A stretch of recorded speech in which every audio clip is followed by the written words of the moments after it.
people think of social insects like bees as living in this kind of very harmonious nest where they're all working for the common good, serving their queen, gathering food, and selflessly slaving away. But actually, they're not such selfless creatures at all. They can be pretty unpleasant, really. They're actually behaving selfishly. And inside bumblebee nests, it's quite common, for example, for workers sometimes try to lay their own eggs.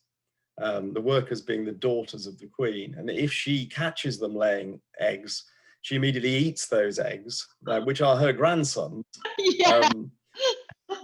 Will beat up the workers and, bite them and sort of roll them around a bit and sort of duff them up for having dared to try and lay an egg in her nest. And sometimes in return, the workers will gang up and kill the queen, their mum.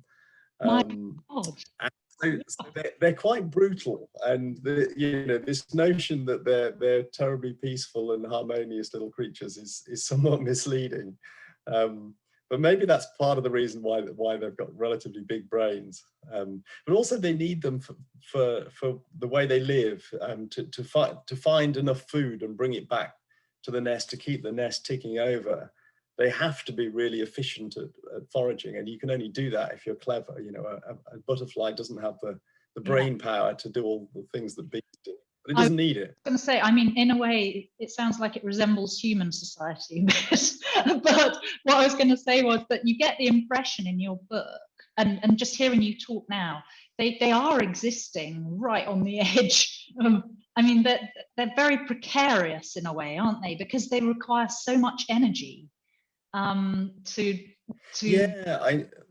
Bumblebees are really weird insects, actually, because they thrive in cold places. Most insects are much more common in the tropics. They like sunshine, they like warmth. So there are many more species of butterfly or grasshopper or whatever in warmer regions.